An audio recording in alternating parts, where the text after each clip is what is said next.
Hey guys, I know you really want to comment on all of my videos, but seriously, Tuesday is an anomaly for this channel. It's something for me and for my fleet. You don't have to vindicate yourselves for, I don't want to watch this video. I don't care. I need to geek out.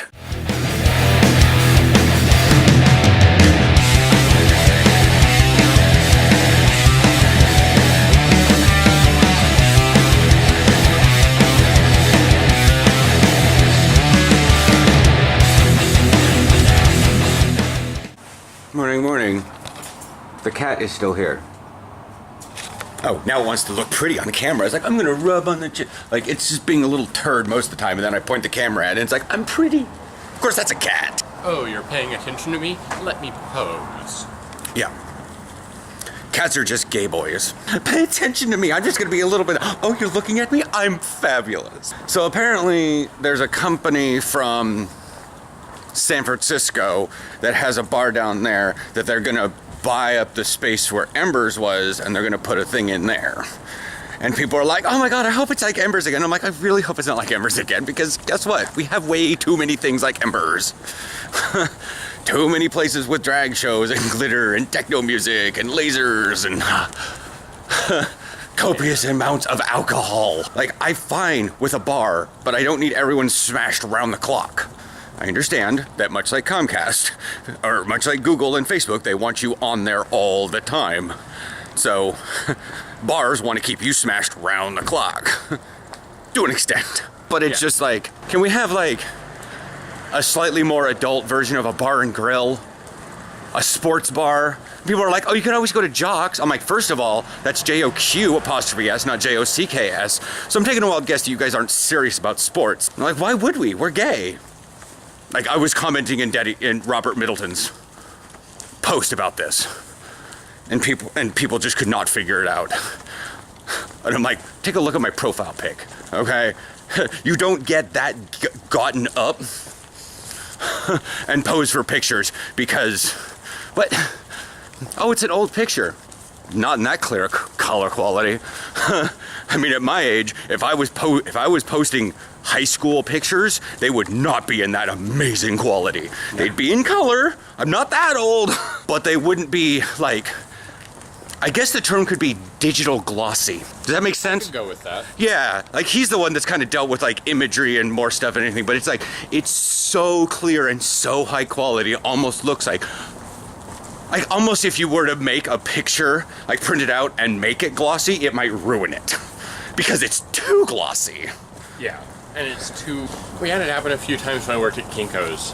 People would bring in a really high quality photo and print it out, and it looked like crap because it was such high quality and the compression was just hinky. And it does. It looks bad when a really high quality photo is printed unless it's designed to be printed. Yeah.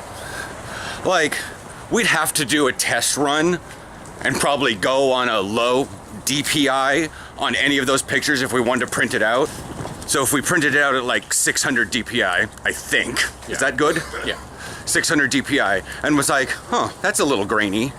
Then we go up the next one and see if that fixes it. If it doesn't, if it slightly fixes it, then we double it, sort of thing. I'm not sure about DPI numbers. I haven't printed something in so long outside of just like, I'm a hit print, I need this for an application. Yeah. And it's just words, so.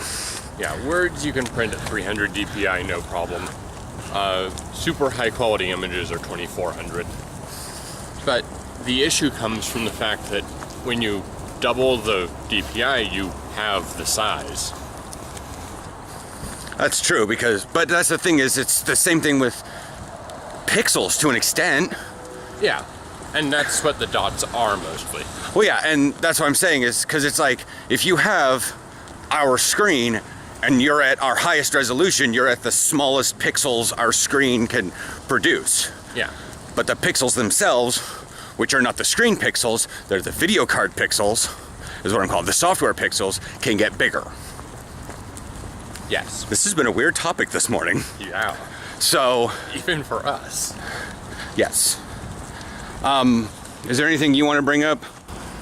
I don't think so. I think everything's pretty normal.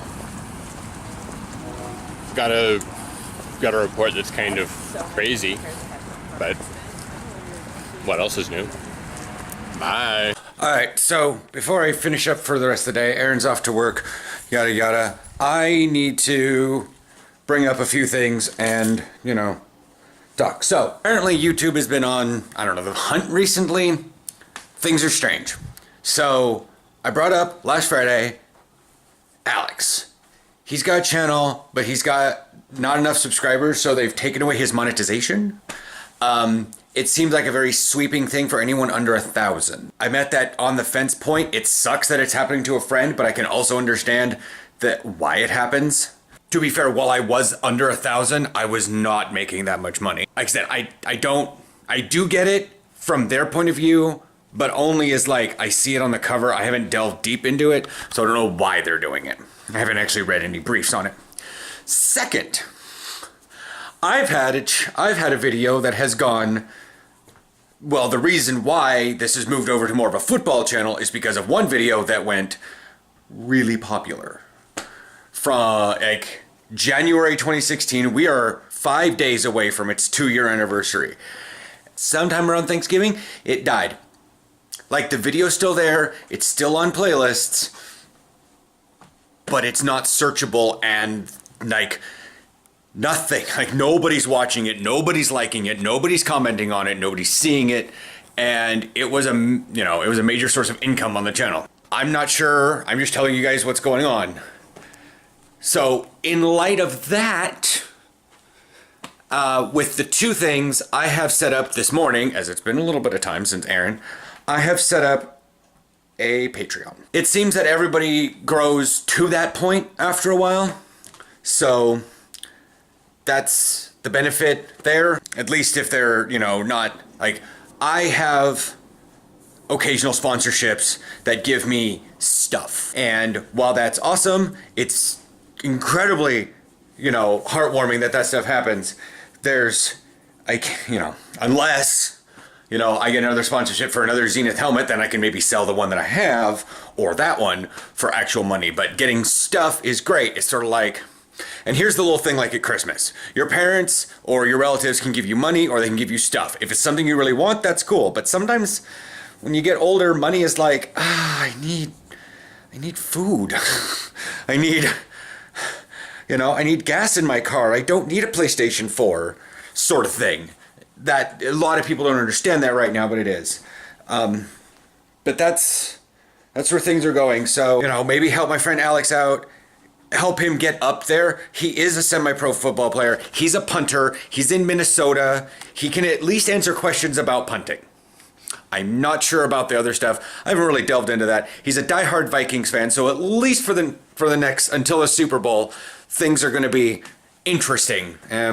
Yeah, at least next week's going to be very interesting, and then the Pro Bowl, and everybody sort of goes for that, and then the Super Bowl after that, which I'm expecting the Vikings to make it past the Eagles. And so is Willie. But he's like, I don't know though.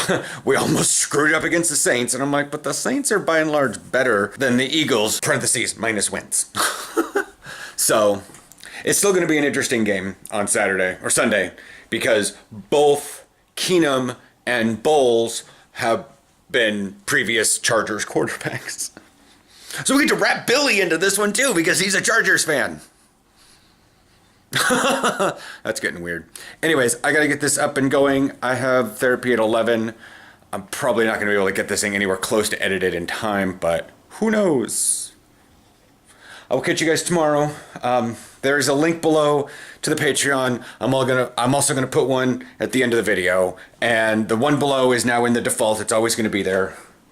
I'm seriously not expecting anything from that, but whatever, we'll figure things out. Again, I've started it up, and I need to figure out how the whole stuff works. Yeah, catch you tomorrow.